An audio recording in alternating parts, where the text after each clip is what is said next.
of the Public Safety Commission, David Kazarian. Please roll call.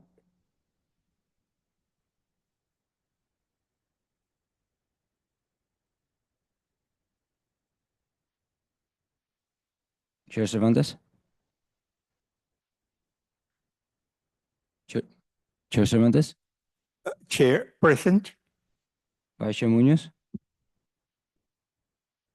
Commissioner Donnelly? Present. Commissioner G? Present. Commissioner Hogan? Present. Commissioner Liu?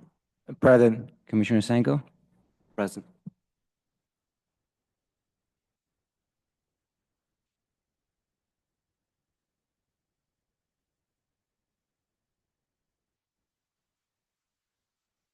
Are there Do we have any a- public comments? Sorry, Mr. Chair, do we have a quorum? I'm sorry. David, do we have a quorum? We have a forum. All right. So can we go on to the public comments? Are there any public comments? Yes, there is one public comment, yes. No comments. All right. Moving on to item number 2 on the agenda, staff introductions. Please welcome the newly appointed Commissioner, Dr. Stephen Tanco. Thank you.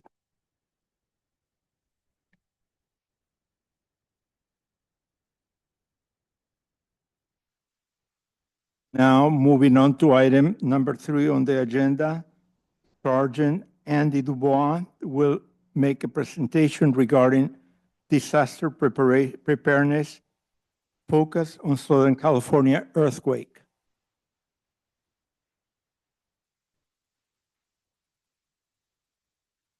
Good morning, Chair Cervantes and fellow commissioners. Today's presentation will be pretty brief. It's a focus on earthquakes, but really the overarching emphasis will be on disaster preparedness as a whole. I don't know how your clicker works. That's the one. You guys set it to just slideshow?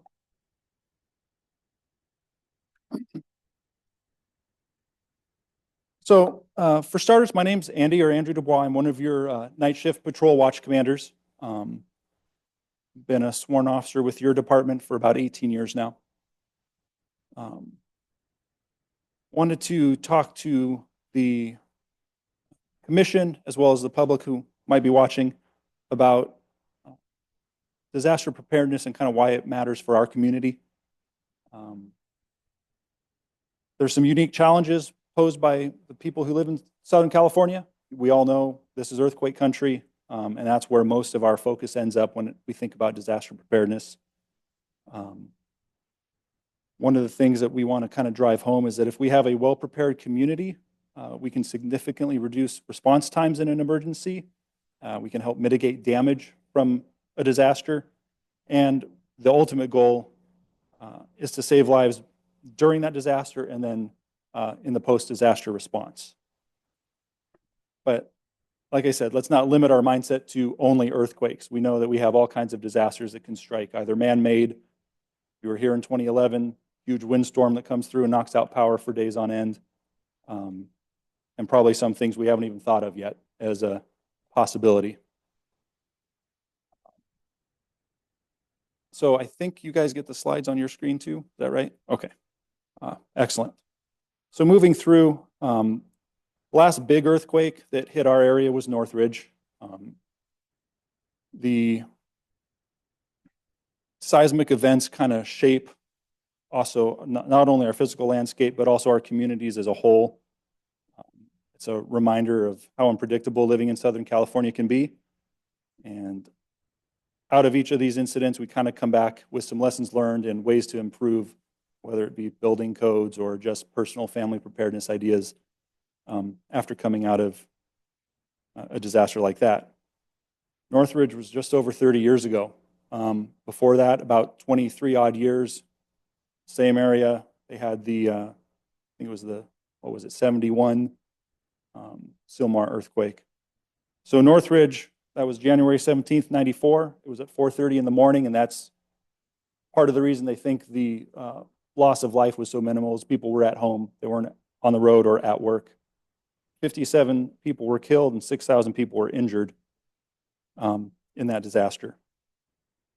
I was still in high school at the time.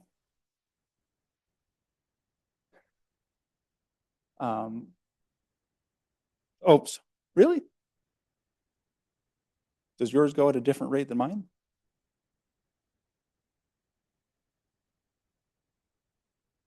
Okay. All right. Yeah.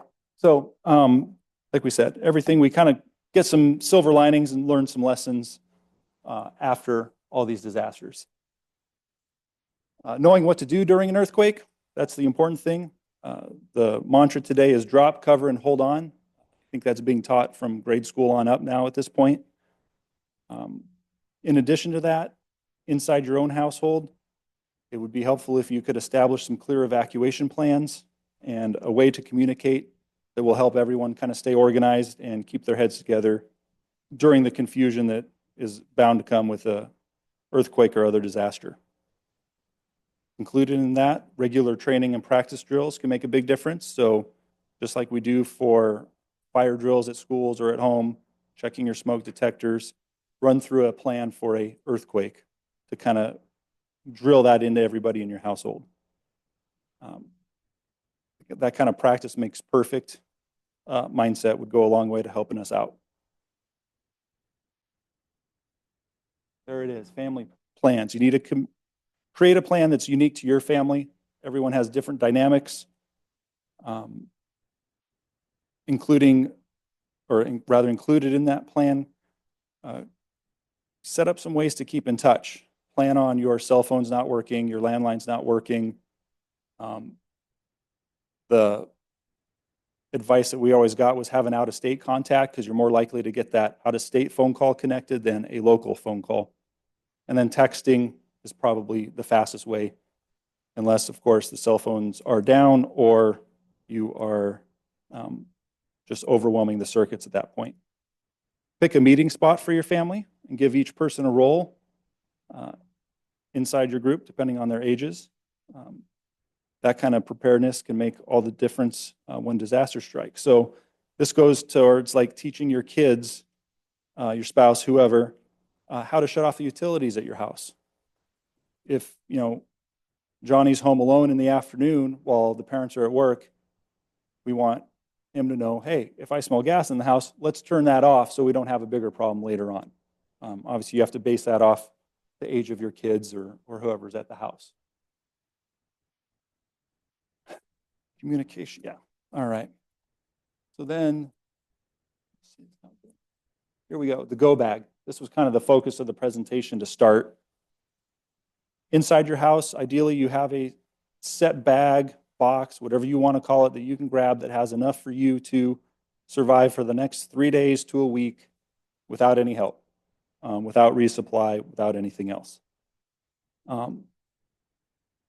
Taking this kind of proactive approach towards disaster situation gives you a chance to practice, go through in your mind what things you're going to need in the event regular services aren't available to you. And they won't really be available to you for some time depending on the scale of the disaster.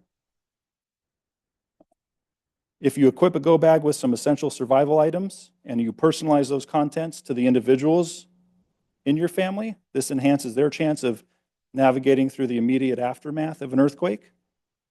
And then the big thing is making sure that you are able to update all those things. So we know you need to have a gallon minimum of water per person per day for at least 3 days. That's like the bare minimum that we want to fill out. Is my time up? Oh, okay. List all the things. These are things that you can find off the internet really easily. Things that you can put into a backpack and be able to grab and move. Once you get through making a bag for yourself, you need to do one for the other members of your household. That's where things can get a little bit tricky. You want to have a smaller kit for the kids, depending on their age. You don't want to create a 40-pound super wazoo go bag for your 4-year-old. They're not going to be able to carry it. You're going to end up carrying it, right? Again, depending on their age. If you have elderly family members living at home, make sure you set aside some stuff to take care of them. We don't want to leave our elders out. If you have pets, maybe set aside some food and water for them too. For a lot of us, our pets are members of the family, and we're going to take care of them just as we do our kids. Some places it's better than what the kids get, but and then also really important is, besides your kid at home, I know I spend a lot of time away from home. I'm sure you guys do too as well. That commute in between, depending on how far it is, you might want to be able to sustain yourself for a few days. We just had recently the folks out on the 15 with the traffic collision that had the lithium batteries burning, and people were stuck out there for like 2 days and running out of gas and all these other things just because of basically a traffic collision. Very few of the people were prepared to be sitting there that long. So beyond your go bag, make sure you've secured any heavy furniture in your household. Install latches on your cabinets if you can, and you have an older home. Do the seismic retrofit. You're planning, develop and practice your emergency plan. Designate your meeting spots. If your house has collapsed, where do you want to meet your family? Is it down the block? Is it at the school, the library?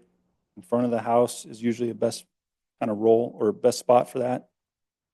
And then don't forget to assign the roles to your family members based on their capabilities.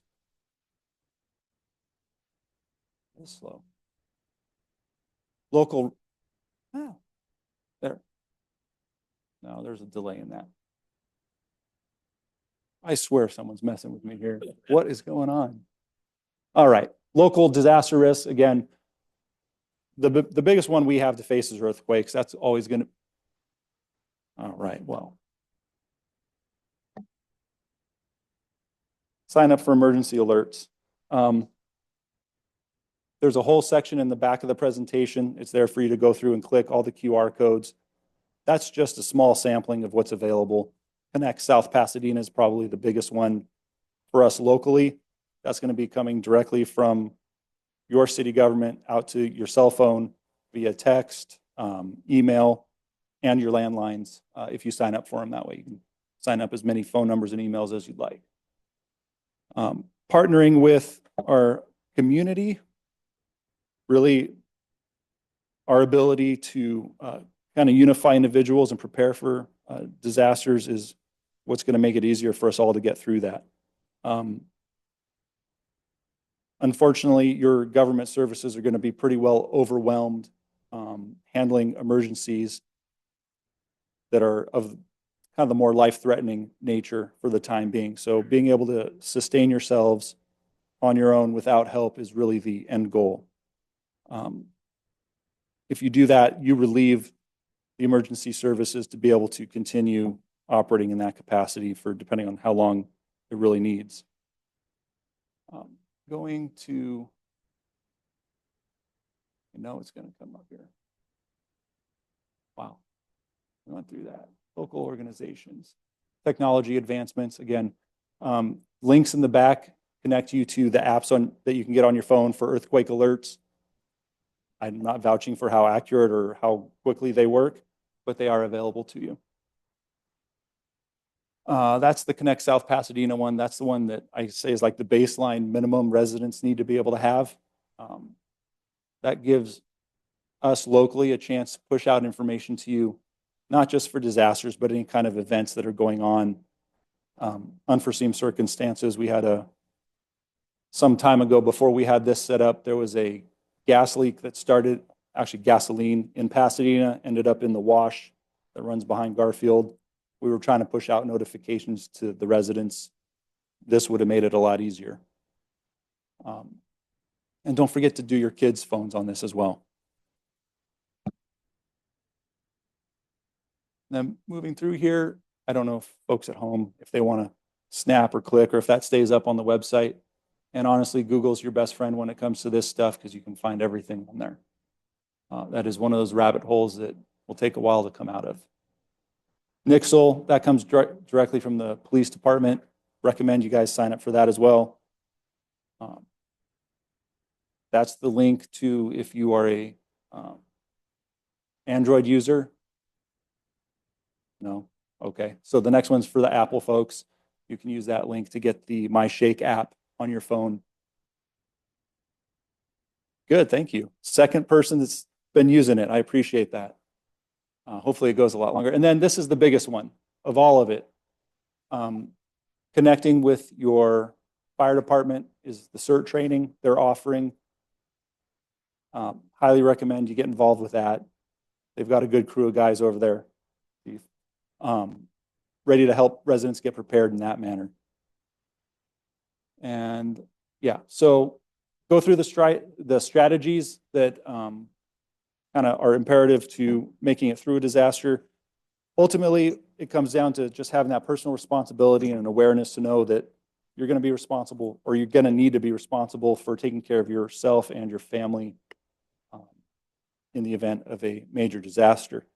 For the city on the 17th or 14th? Thank you, 17th. Day is it? Is the Great Shakeout, and we'll be putting all the city staff through a brief earthquake drill, duck, cover, hold on, and then exiting the buildings in a calm and orderly fashion and doing our roll call out in the parking lot, just as if we'd had a real disaster. So that, in a nutshell, was disaster preparedness for you guys and for the residents in town. Questions?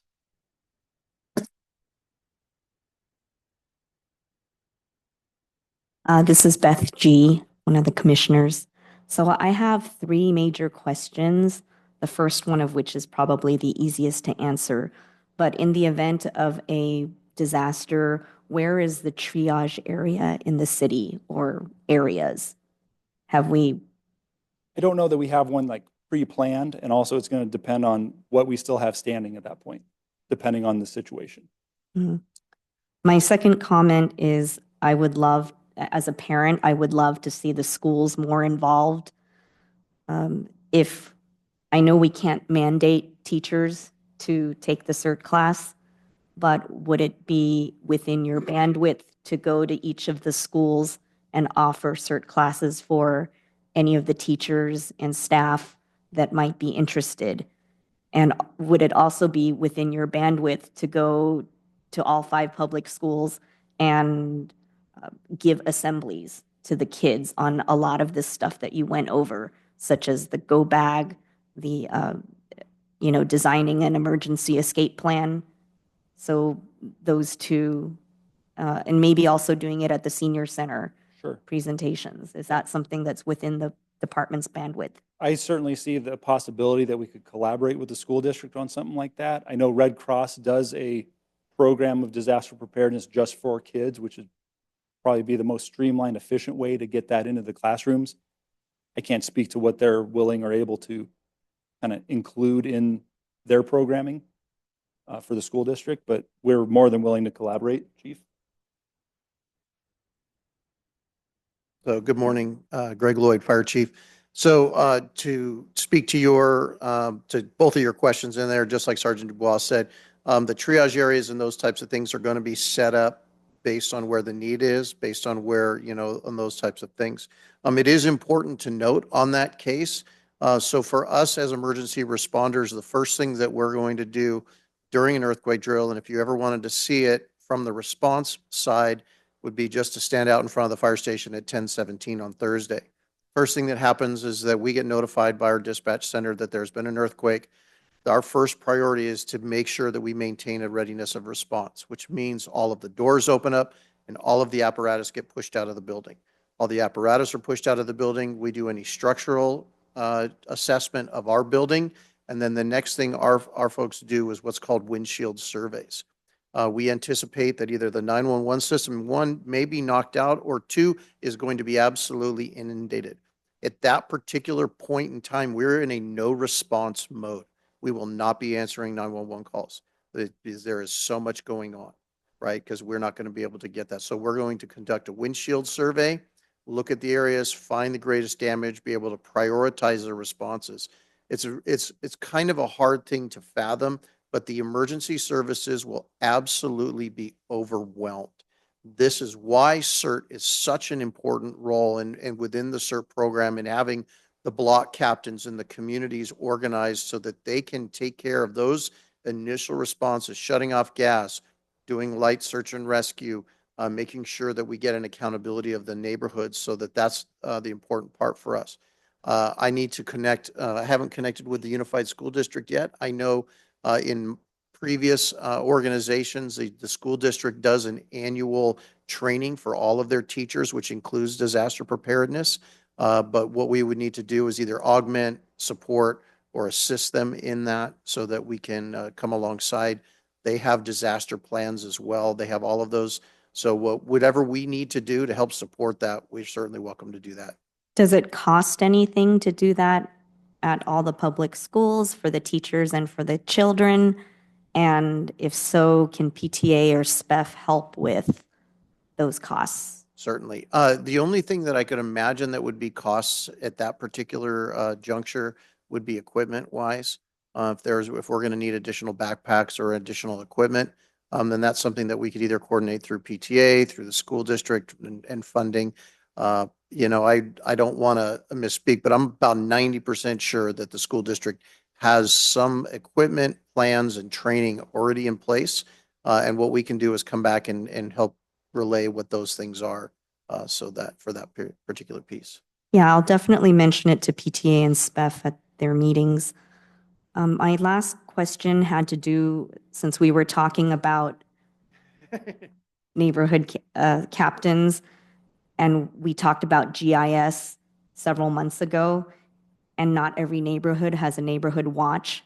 Would it be possible to put on the GIS system where the current neighborhood watches are? And then that would help us identify areas that need to be addressed for safety. Yeah, I imagine that we could, just based on, we just looking at for the bandwidth for our GIS, personnel and all that, but we could certainly do that and work as a map layer in that aspect. Thank you for your presentation. Yeah, good morning, Sergeant. Thank you very much for the presentation. Very, very helpful for sure. Lot to take in, but important topic. Couple questions for you. Who is the person, or is there a designated person who maintains and updates the Contact South Pass and Nixle? I don't know that there's one single person who's doing that right now. The Connect South Pass is going to fall on me and one of the fire personnel. I'm still learning that program, as it were. I'm just in the process this weekend emailing our vendor to make sure everything's up to date and we're still able to use the system. For a while, the city was using it for like community events, which is part of its appeal, is we can do multiple things with it. But right now, me and then one other fire personnel will be handling that. Do you know if it's a sworn firefighter, paramedic? It was, okay. Okay. So in the event of a disaster, I imagine both you and this sworn firefighter paramedic will be pretty busy doing other things. Is there a plan in place for someone to step in and operate it? Yeah. So my goal is to get, at least on the PD side, and fire side's a little bit different, but to get our watch commanders each up to speed and ready to log in and send messages as needed. But they will also be doing disaster-related things, right? Right. So it's going to be a function of, as soon as we can get the information out, as soon as we can, it'll start getting pushed out. But you're right. Worst case scenario is this happens on a, well, let's take this last weekend shift, for example. It was a watch commander and 3 officers, and then whatever staffing is for fire. So yeah, a disaster in the middle of the night, information's probably going to be a little bit slower until we get an hour, a couple hours into it, and things have stabilized a little bit before the watch commander can log in and start pushing messages out. Gotcha. I guess the reason I bring that up is, oh, sorry, Chief, did you want to say something? A few months ago, the consultant presentation that we all saw recommended a dedicated PIO, public information officer. I don't know your thoughts on whether that would be helpful. I know we probably don't have the budget for it right now, but in the event of an emergency, I don't I don't think Sergeant Dubois wants to sit behind a desk all day. He wants to get out there and help the people. Well, and so this is going to be one of the important functions of the EOC when it steps up, and that EOC steps into that role that the EOC is not directly running an incident, but they're helping support all of those incidents. And one of the things is what they would call a JIC, a JIC, or a Joint Information Center, so that all the information from PD and from fire and all of those things are put together so that we have a consistent, unified message. That's one of it's the advantage of social media. It's also the disadvantage of social media is that the information that comes out and the amount of misinformation that comes out in a disaster. And I don't know whether or not we're going to be able to solve that problem versus manage the tension that's in there. But that is going to be, that's one of the main focus of the Emergency Operations Center is to help start to disseminate that information. And, small town, limited staff, but we definitely need to look at, because it's not only going to be, the social media aspect, but PIO, interfacing with the media, helping to brief our elected officials as well, so that we make sure that that information is going out. The larger the disaster, the more distance it will be. We have it set so that the watch commanders or those people can push that information out if it's available to them quickly and easily.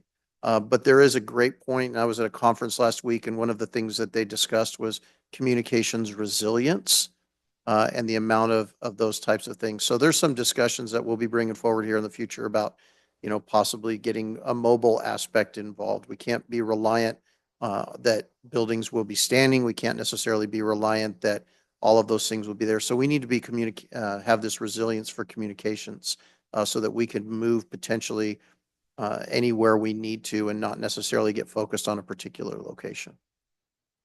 Appreciate that, Chief. Thank you. And don't sit down. I have something for you. Yeah. We talked about, you talked about windshield surveys, and thank you for educating us on that.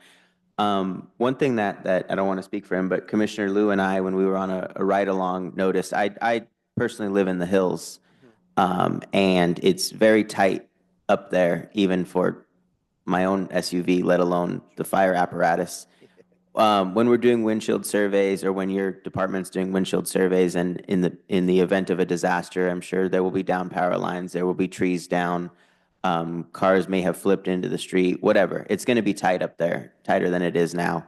Is there a plan in place for how to access those particular areas, doing windshield surveys if the apparatus doesn't fit?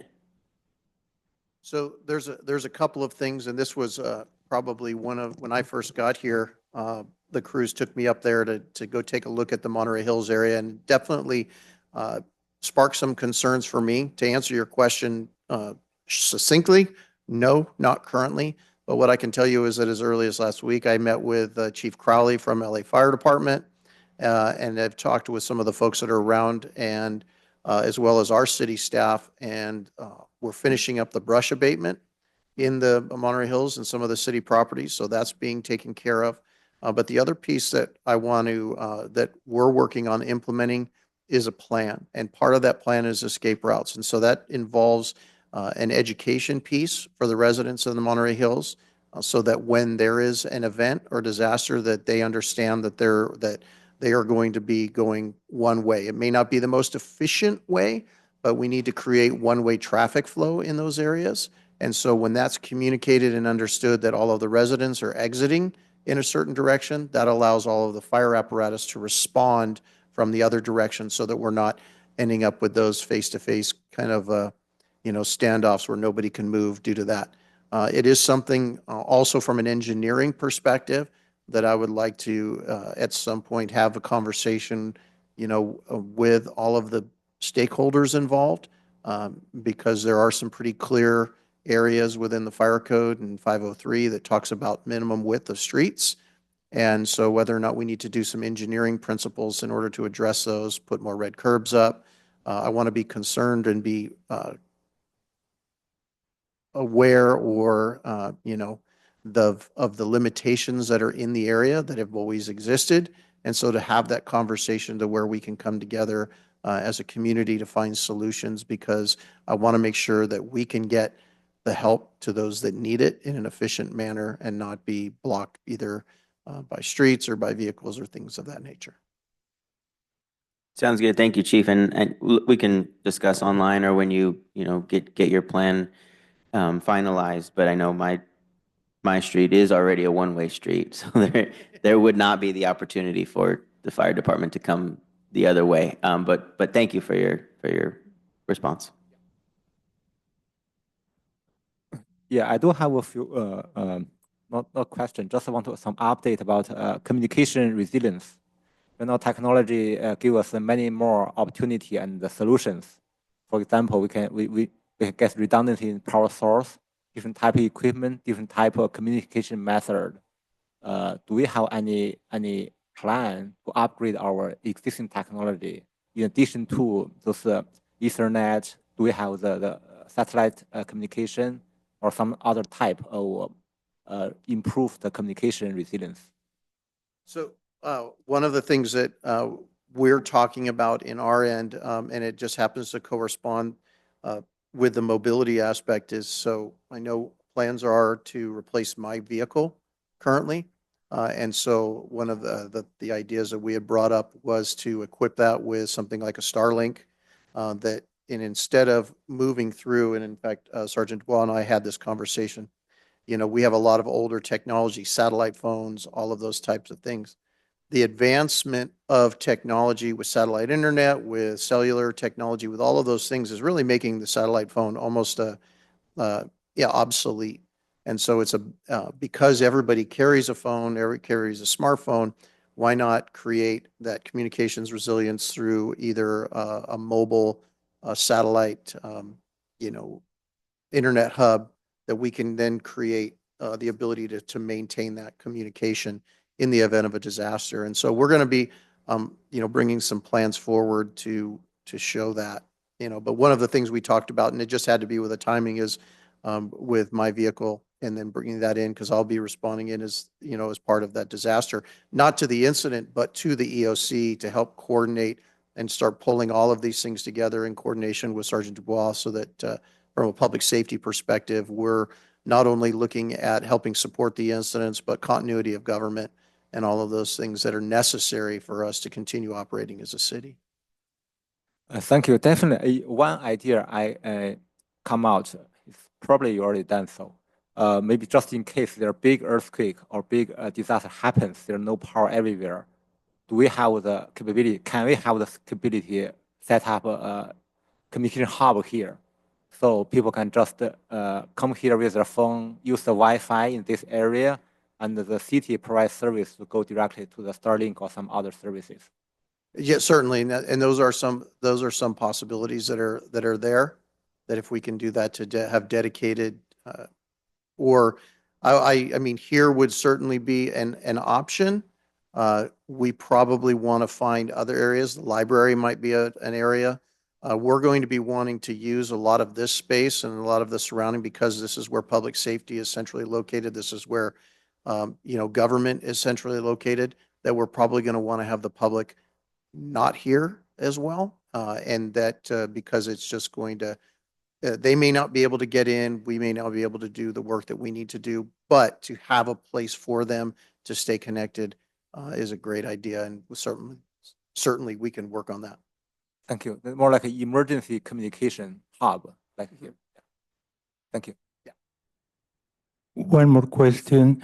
I noticed more and more the ring system is becoming so involved in things like break-ins and or somebody asking for help. They lost their cat, their dog, their whatever. I was wondering if we could use the ring system as well as part of the communication system in an emergency like an earthquake. I know we've used Ring camera in terms of evidence or, you know, supporting instances of a criminal investigation. I don't know what the applications would necessarily be for a disaster response. Certainly open to investigating that kind of an idea, though. I'm not sure what their capabilities would be in kind of a grid down, I don't know how long the batteries last on those things, but certainly something we could look at. Yeah, because more and more you see people that have those in their homes, and I'm telling you, case in point, I had last week I was out of the country, and my son called me and he said 3 men have come to our house saying that they are from the gas company and they need to investigate a pipe, one of the pipes. And I was just panicking. I said, son, do not let them in the house. But they help themselves. They actually, and my son said they look so official. They got the vest, the this, the that. They look like us. And I said, whatever you do, do not let them in the house.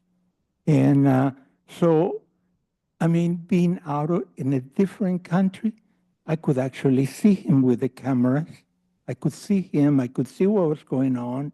So this is perhaps something that we need to incorporate into our system that would help us communicate. Yeah, absolutely. And to your point, also, if you have any questions about people showing up at your house, don't hesitate to call us. We'll come out and verify if they're actually gas company or electric company or anybody else. If you have even the littlest bit of suspicion, give us a call. To your point, I think your better option in that is, so Ring has what they call the neighborhood, their Ring neighborhood, which connects people in an area, and then they can communicate, which would probably be a great adjunct to CERT in that aspect, so that they could communicate one another in a large scale disaster.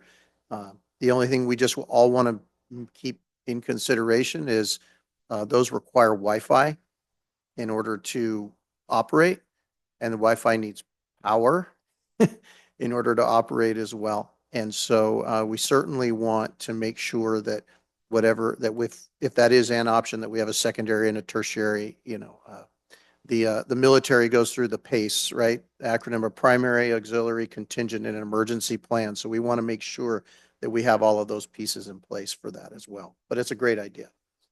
Thank you. Chief Sergeant, thank you very much for your presentations and colleagues. A couple thoughts. First of all, it just took me a moment to sign up for South Pasadena Connect here. And while I know there's a sizable number of people who may tune in and watch YouTube or see the video of this, I think between all of us at this table, we probably know a lot of people that aren't connected. And so I guess I'd personally challenge y'all and also take it upon myself to see how many people we ourselves can get signed up, either through our local school or community. I bet it's not a small number. Second of all, I'd be curious, and this may be appropriate for the follow-up presentation in coming months, but if the coming EOC or either of your departments have made any effort to characterize the vulnerable population specifically in this community that we'd be most worried about. So is there a map or is there a specific plan, particularly for our elderly communities that may be living alone, and are our CERT members on those blocks aware of those individuals? That's certainly an ongoing project. But I ask that you take that into consideration as you move forward. I know other folks, for example, with LA City Fire, that's an effort that we had ongoing as well. Last question I had was whether or not we have sufficient supplies to treat people in place if our EMS services were called upon to do so in order to relieve local hospitals that will also be certainly overburdened, thinking specifically about our trauma centers at Huntington and at General Hospital. And so I'd be curious to hear perhaps at future presentations what the collaborative landscape looks like together with our other local Verdugo communities in terms of cache of supplies, specifically thinking about scenarios where, like right now, we have IV fluid shortages because of the recent events back east. and how together our communities would confront those types of situations. Thank you.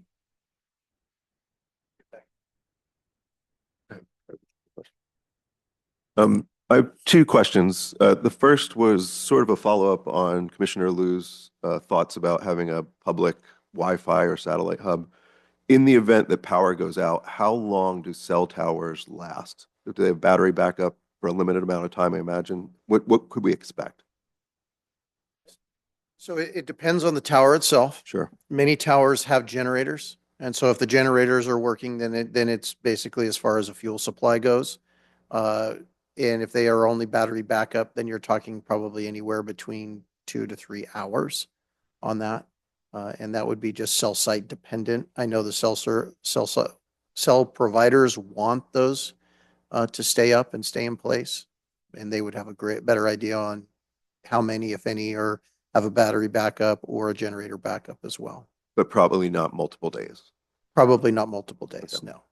The second question was in regards to the go bags. I know you mentioned they should be individualized per person, but is there a resource for the basic components that we could send people to?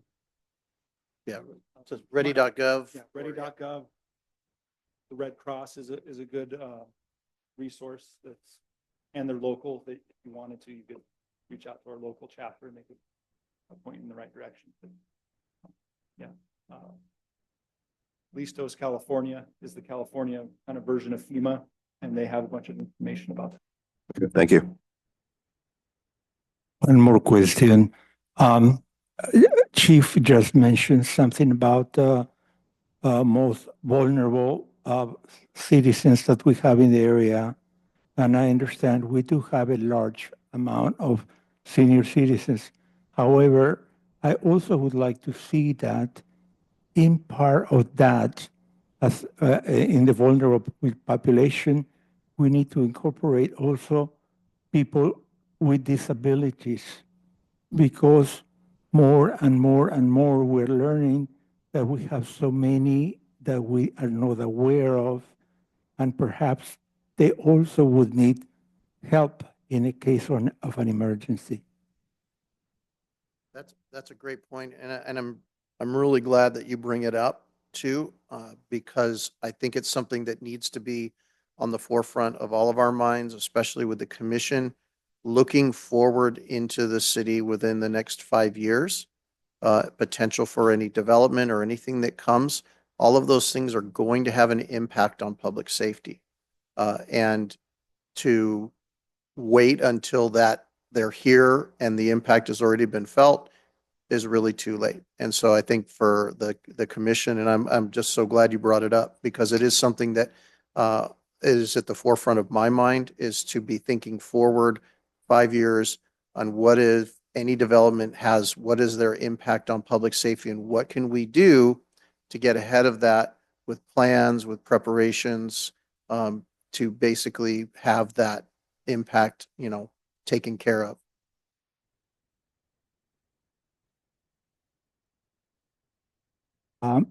I guess we can move on to item number 5. We're going to have to skip up to item number 4 at this time, per request.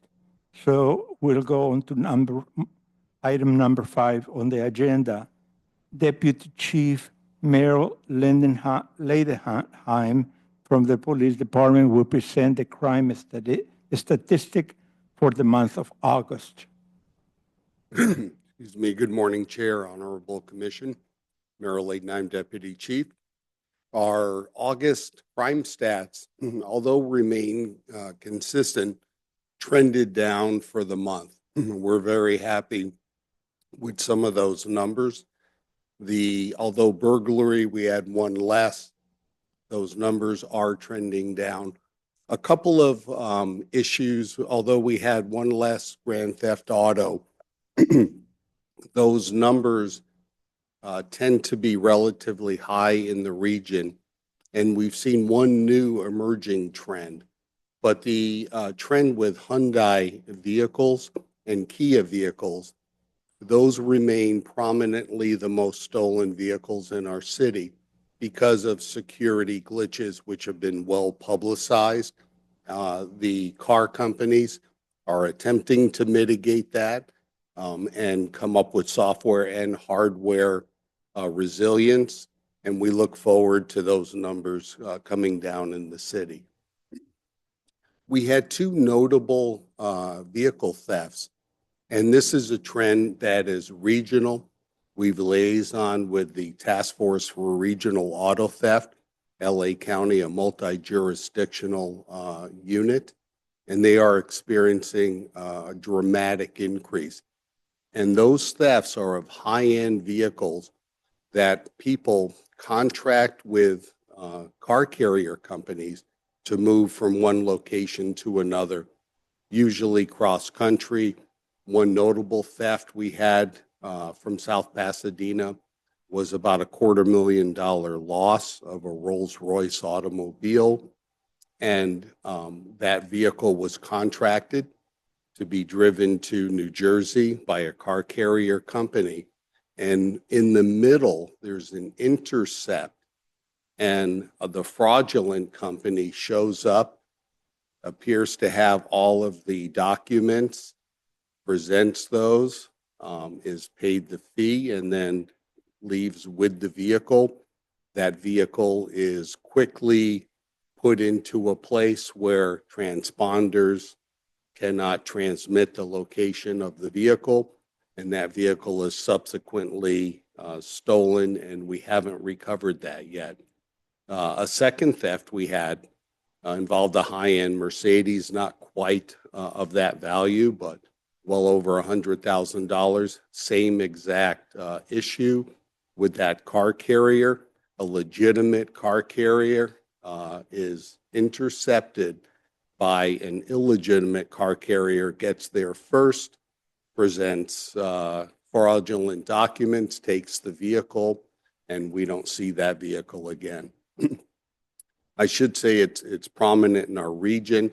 It is also prominent throughout the country. So it's an emerging problem. It's one that technology has been leveraged by criminals to complete this crime. It is a high-tech crime because they are intercepting the information in the car carrier network, but we are actively working those cases with TRAP and with some of our surrounding agencies. The couple of notable statistics with the month of August, our arrests increased about 23% from 31 to 38, and our calls for service went down by about 343. So sometimes when our officers have more free time to do patrol and make observation, arrests, and stops, that is of benefit when we have less calls for service, people on vacation for whatever reason. That does give our officers more patrol time, which is an important component of preventative law enforcement and targeted law enforcement.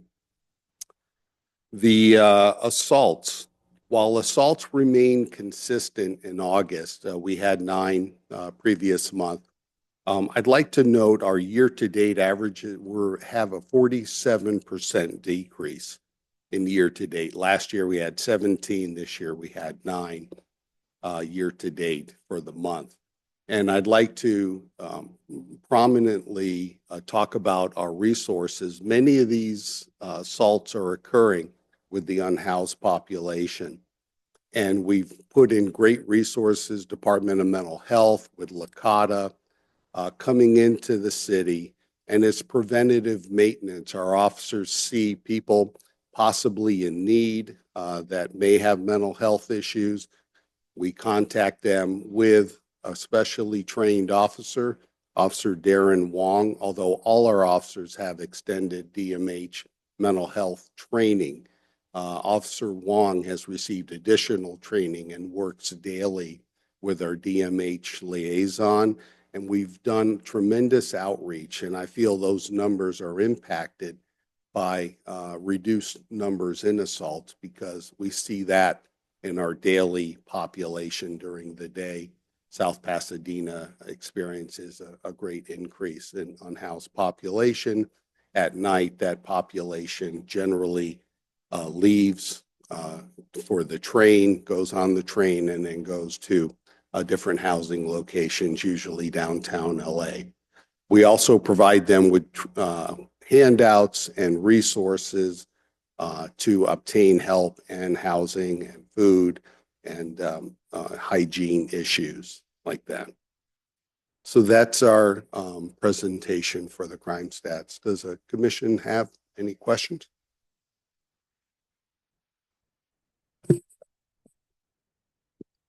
Yeah, thank you, Chief. Thank you for the presentation, and thanks to Detective Lee, I assume, for putting this together. First, a comment and then a question. So I noticed, I don't know if you have the presentation in front of you, but if you look, it says year-to-date August 31st, but then it shows September, October, November, December as 0 and a negative 100% change, which looks great. But those months haven't happened yet, so it's kind of a false 100% change. I'm wondering if there's a way in the future to show it as NA or leave it blank, so we don't get the impression that it's down 100% in a month that hasn't happened yet. Certainly, I can talk to Detective Lee and we can accomplish that, yes. Perfect, thank you. And then in the statistics, obviously there is the one homicide, and I know that's in Sheriff's Homicide Bureau's charge now, but just wondering if we have any updates on that. Yes, so Chief Solinsky is in regular contact with LA Sheriff's Homicide Bureau. They have kept the chief in the loop on the investigation. The investigation is proceeding, and Sheriff's Homicide is confident in their investigation that this case will be solved. And unfortunately, that's all I can say in public comment, but Chief Solinsky is very engaged with this case and has regular contact with Sheriff's Homicide. Thank you. Thank you, Deputy Chief. I have a few discussions with some residents near the train station area. They don't feel safe. One particular incident is one of the business owner over there walked their dog early in the morning, about before 7-ish. He was followed by unhoused people several times. She don't feel safe. Anything more we can do? Yes, sir. Well, we encourage calls to the police department. Our response times are tremendous, and we are usually on scene within minutes. So I encourage her to call us so we can focus on that issue. And then I can also go back and redirect. Is this occurring on a regular basis early in the morning? Yes, she regularly walk her dog early in the morning. She was kind of followed by random people several times. Yes, that's certainly something that we need to address and we will address. If you'd like, I can speak with her if you give me your contact information, or she can call, and we will address this. But we encourage people to call us right away. If you see something, say something. We'd like to go and address that. We generally focus resources in the morning at the train station just because we see an influx of unhoused come from Los Angeles. That's as a result of the housing folks there asking people to leave for maintenance and to clean up, and then they generally come back during the evenings. That's part of the influx in the unhoused population that we were talking about. So we encourage her to call us. We do regularly patrol that area, but if there's something specific we'd like to know about it. One more. Some of the residents suggest, can we put some surveillance camera near the train station area? I'm sorry. Can we install some surveillance camera around the train station area? We can look into that if the commission and council would like to explore that. We certainly can look into that. Thank you very much. Chief, thank you very much for your presentation. You had mentioned that the number of motor vehicle thefts had been 52 last year and 51 this year. I'm looking at the year-to-date through the end of August. It looks like comparing last year to this year, it's been greater than a 50% increase in car thefts. It's a pretty sizable number. I understand the focus on very expensive cars and I'd say almost special circumstances. Is there anything else being done, or is there any way to characterize the types of or the scenarios where all of these excess car thefts have been taking place? Are people breaking into garages? Are they outside on surface streets? Are they daytime or nighttime? Or is there any other information that could be used to inform others so they could help prevent? Yes, great question. So the majority of those thefts are not high-end vehicles.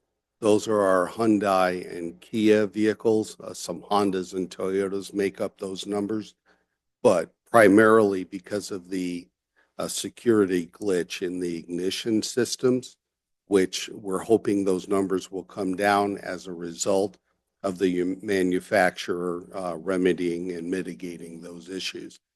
On TikTok and YouTube, there's a lot of vehicles or a lot of instructional vehicles on how to relatively inexpensively overcome the security protocols in those two manufactured vehicles, and it's presented quite a problem.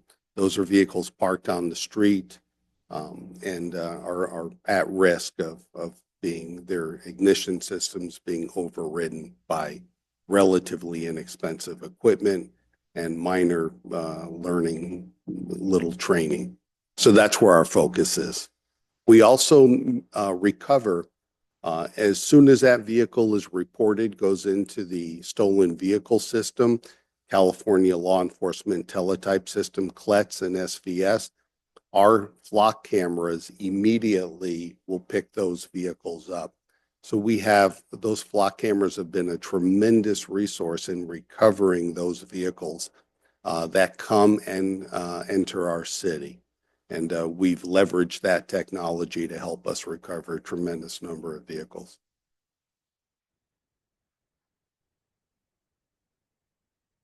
Chief, for the owners of the Kia and Hyundai vehicles, is there a simple solution that they can employ to hopefully prevent their car from being stolen? I'm thinking of like the old school club on the steering wheel, or, I don't know what other, tools could be used now.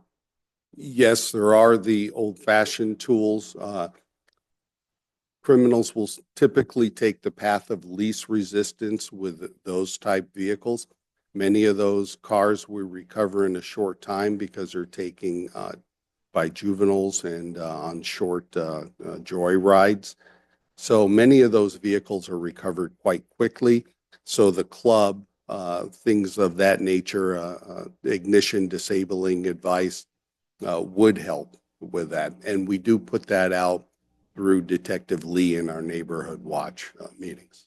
Thank you. Yeah, Chief, one more question, and I guess this is kind of a threshold question, but Commissioner, I'm sorry, I'll get this.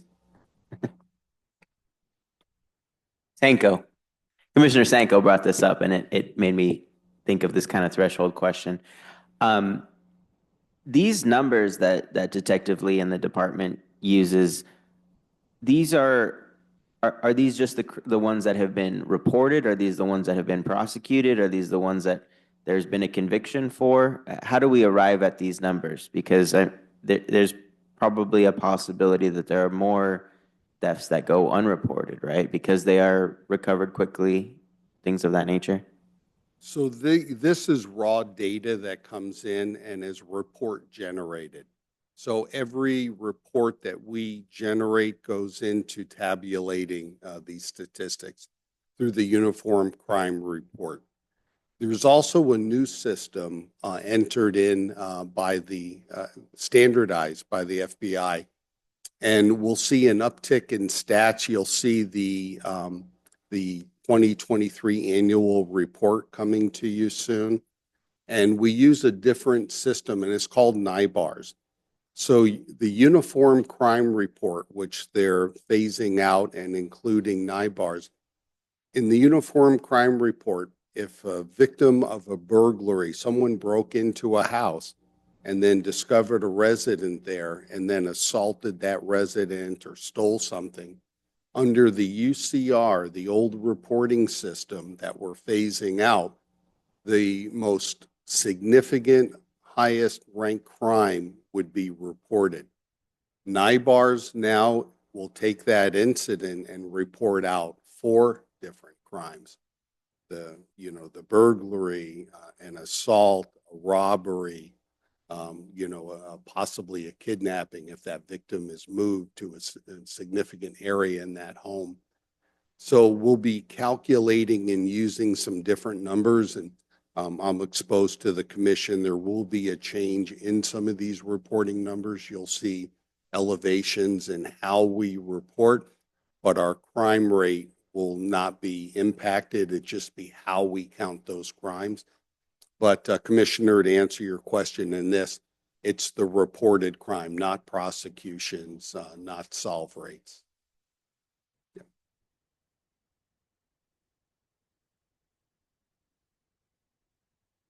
Thank you very much. Thank you. Moving on to item number 6 on the agenda, minutes of the Public Safety Commission regular meeting of September 9th, 2024. Is there any discussions about this, or do we have a motion to approve the minutes? So moved. Second. Roll call, please. Chair Cervantes, Aye. Vice Chair Munoz, Commissioner Donnelly, Aye. Commissioner G, Commissioner Hogan, Aye. Commissioner Liu, Aye. Commissioner Sanko. Aye. Motion passed. Okay, now we're going to skip up item number 7 per request, and we will go on to item number 8, which is the discussion on the request for proposal, RFPs, bids for the police department tow control. According to this, it says Chief Solinsky will present this item.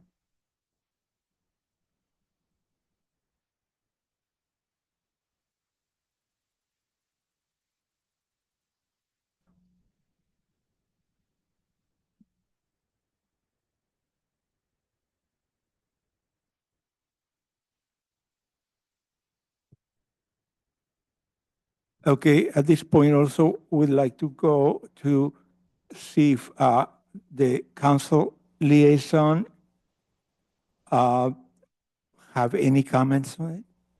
Nothing? Thank you. Okay, so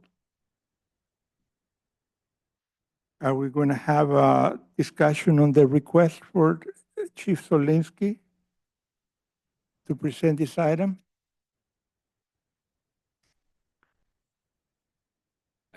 Mayor Lade Nine, on behalf of Chief Brian Solinsky, we have a grant award from UASI and for $161,000 for a mobile command and control vehicle. This discussion is very timely. Chief Lloyd, Sergeant Dubois, this vehicle will enable us to have command control capability. UASI funds are designed to be spent in a regional approach with other agencies to mitigate command control issues. We will coordinate with the fire department. We have wonderful relationship. Much of that vehicle will have redundancies that can help both departments in command control situations. UASI looked at our proposal. Since we are a city that has gone Tesla, they looked at a Tesla vehicle and precluded that we would not be eligible to purchase a Tesla vehicle for the purpose of a command control setup and platform. So the intent is to look at a hybrid Chevrolet Tahoe 2025 model. And with the equipment, it looks like we'd be able to outfit it to meet our needs and that of our regional partners' needs. Chief, is that Tahoe going to take the place of the current Tahoe or be in addition to that Tahoe? That will replace that Tahoe. That Tahoe is aged out. Is there any equipment in that can be repurposed? Yes, we can take the radio heads out of that temporarily. But the new Tahoe will have a new command control platform. That's some of that money to update mobile field command use. There's some new equipment. The old Tahoe doesn't support that. So there will be new equipment purchased.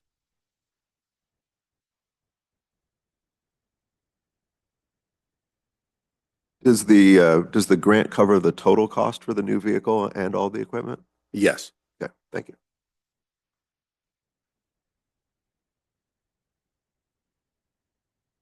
All right.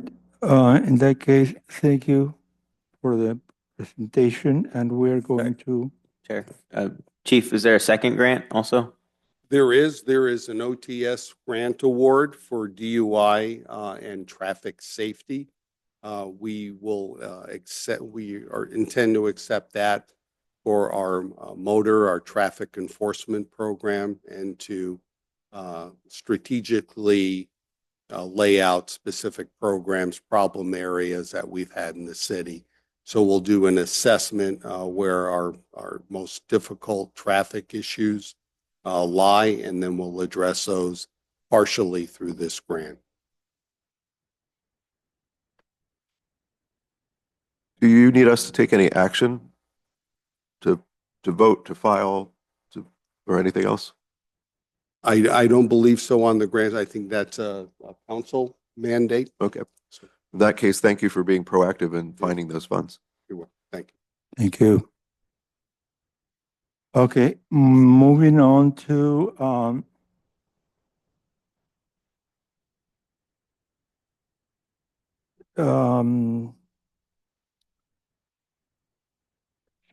Fire Chief Lloyd. Do you have anything that you would like to share? Certainly. Thank you. I just wanted to give you just some updates here from Fire for the month. So we just rounded out Fire Prevention Week last week. So the second week of October is normally known as the Fire Prevention Week. Council was gracious enough to establish a proclamation for that, and so we're excited about that. One of our local business owners also provided us with fire prevention education materials that we've disseminated. We had two presentations. Our crews went out on Saturday to the local library. They did some reading for the kids, did some presentations. We're able to just have a great public event there, as well as a local Girl Scout troop that came by the station, did a visit. So we are able to share this year's motto, which was smoke detectors, make them work for you. And so that was a great positive time for our crews to interact with the public. Just some updates. We are starting to work on our end of year, or towards the end of year numbers, but just to give you some updates for our department, 225 incidents we responded to in September. 3-year average is about 222, so we're kind of trending what we normally respond for about this time of year. Our average turnout time is great, continues to be 60 seconds. And our travel time, which would be from the time we go en route till we arrive at scene, is 3 minutes and 39 seconds, for a total response time of under 5 minutes at 4 minutes and 36 seconds. So continuing to do very well with that. I am, to let you know, as far as inside and outside, so to date, we've responded outside of the city, so from January to September, 432 times. And then other units have responded into the city, 362. So we're seeing that true mutual aid working. That is one of the things that makes this area great with our partners and our neighbors. And those things have gone around. So if I had that, I have any questions? Yeah, Chief, thank you. Thank you for that. This is something that you and I have discussed in the past and that I've discussed with your predecessor. But in terms of mutual aid, there was an incident last weekend in my neighborhood, which I said is in the hills, and it's a one-way street and it's tight. And Alhambra responded, and they were unable to get their truck through the street. They had to park and walk up to the incident. I know that's not our response time, but it is our residents. Yes. How do we prioritize when Engine 81 responds versus an outside agency? Is it just first come, first serve? And then when it is an outside agency, I know they have their computer system that shows them the map, but is there anything we can do other than force them to get smaller trucks to help in these communities where the trucks just don't fit from other agencies? So part of that is that we had discussed earlier with the engineering phase of that, and that making sure that we're aligning with the fire codes in our areas and in the enforcement of those fire lanes and the red curbs that are out there. So that's a part of it. The other part that we can certainly work on is enhancing some of the mapping that we can do specifically to that area that would also correspond with what we talked about with disaster planning, wildfire planning, earthquake planning, as far as escape routes. And then, unfortunately, I have no control over how they design to purchase their apparatus. What I can tell you is that the way we function is that it's the closest responding unit for that. Now, that being said, if those units aren't able to get to those areas, there are things that we can engineer into CAD to make sure that whether we engineer a slight delay in that area that would then make our unit the first responding unit, or unless our unit was unavailable. I'd need to check on the specific date and time to see if our unit was available, whether it was they were just the closest resource between our Engine 81 and Alhambra, or whether our unit was occupied on another sense. It is something that's come to mind, and in fact is something that I may be coming before the commission with, in actually even providing an ancillary apparatus for our needs that would be smaller and would be more agile to be able to make sure that we're able to get to every residence in that area. And so that'd be something that I'd look for some discussion on and some possible support from the council or the commission, excuse me. Sounds good. Look forward to supporting that. Thank you.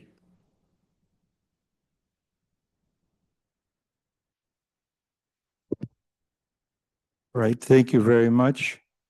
At this point, we are moving on to item number 10. Commissioner, communications. Do you have anything that you would like to share, Commissioner?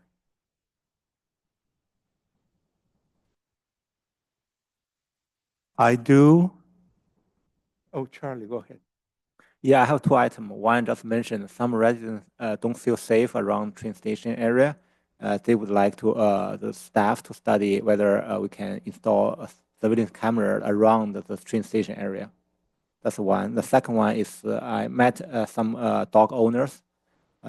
They don't feel safe about their dog in the dog park. Some of the company, their dog training company, they bring a lot of dogs into that park. So they are asking me to find a way whether we can get a temporary use of Orange Grove Park. That's a fully fenced park in the morning time. At that time, there are no people using it. So they would like to walk their dog without a leash during the morning time. they would like to see what's the process.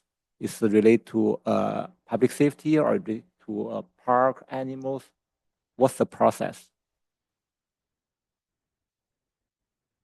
How can we get exemption in the, yes, Might be code enforcement. So I'm just going to add that there was also a recent incident at a park where somebody was down at the Arroyo where somebody was bit by a dog off a leash. So the dogs and leash problems have been going on for years. When I was AYSO commissioner 20 years ago. So I think to change, I think there's an ordinance about dogs must be on the leash at all times. So you'd probably have to change that ordinance, but I think you're going to come up against some resistance because people go to the park often. I know maybe they're not there most mornings, but if we start allowing dogs in our parks to go off leash, I think we're going to come across some issues. If that's something you want to take on, I think you're open to do it, but it'd have to be a change in our ordinance. thank you. What's the process? It's not, yeah. Honestly, I don't know the process. Let's think about how would that be? You'd probably come to council or maybe go to a council member and ask it to be put on an agenda to be studied by staff. Okay, thank you very much. Okay. I have a couple of comments. One of them is I have noticed that in streets such as Huntington, as well as on Mission, during the time where the children are going to school, and we have our crossing guards, somehow many of these people that drive, they are just in such a rush. And I really feel that we put our children in jeopardy as well as the crossing guards because that's their job. And I think that many cities I see where they put signs where they say the speed limit is 20 miles an hour when children are present going to school. And we don't have that. I think it would be crucial to have that, especially in streets such as Huntington that is so big and so many kids need to cross, and in Mission as well. So I think it'd be great to consider that, to put that into consideration, because it's good to have crossing guards. It's a safeguard for the children. However, who's gonna keep those crossing guards safe when somebody comes flying in because they're late for work or they are just not, they don't care. They see the stop signs and just zoom by. They kind of are driven by the next traffic light that might change. So they just go right through.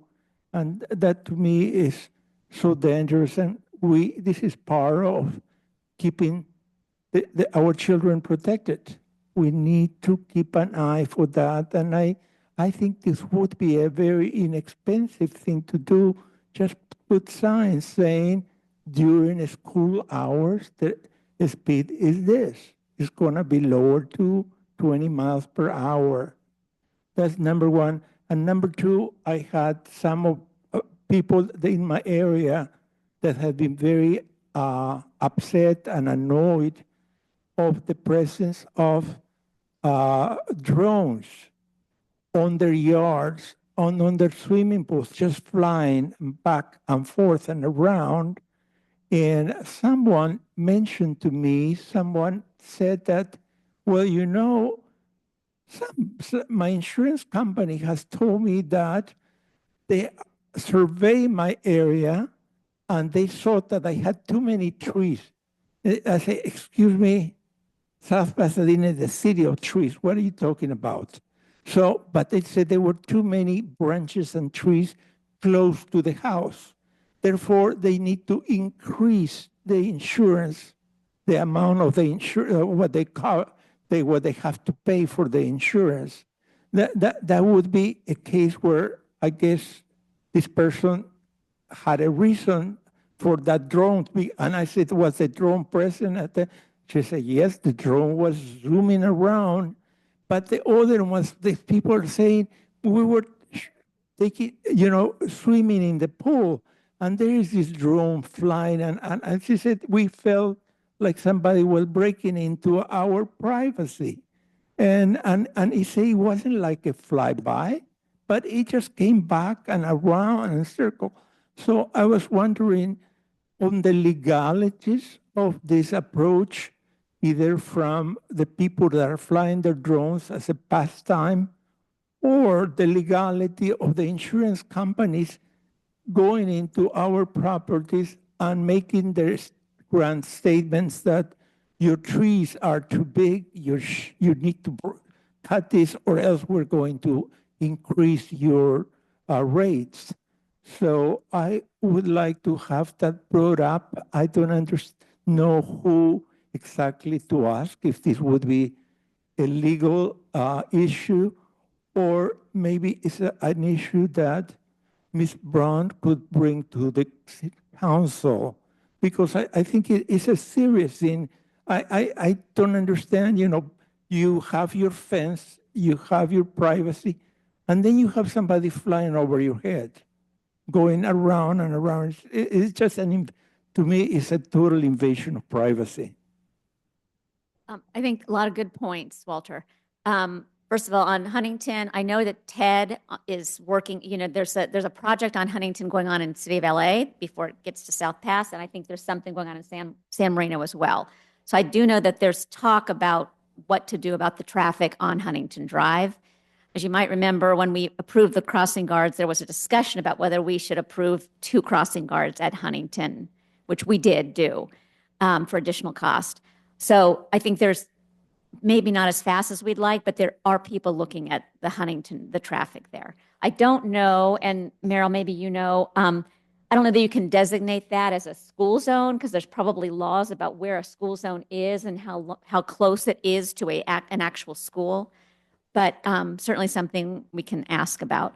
On the drones, I also have a neighbor on the insurance. Insurers are looking to get out of California because they're just leaving. So I think that's what's happening. They're trying to find ways to say, we're just not going to insure you. But I think a very interesting question is sort of a drone, like sort of, does your property line go up, right? I mean, in other words, do you have any protection in sort of your airspace? That's an interesting question. Probably technology has beat us to the legal side of things.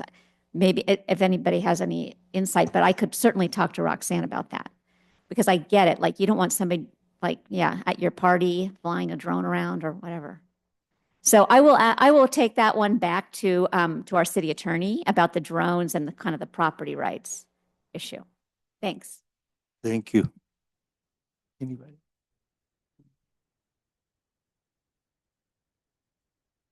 With no further items or comments from staff, I will now adjourn the meeting at 10:10 in the morning to our next regular meeting, Monday, December 9th, 2024 at 8:30. Remember, November we go dark. We don't have a meeting for November. Thank you.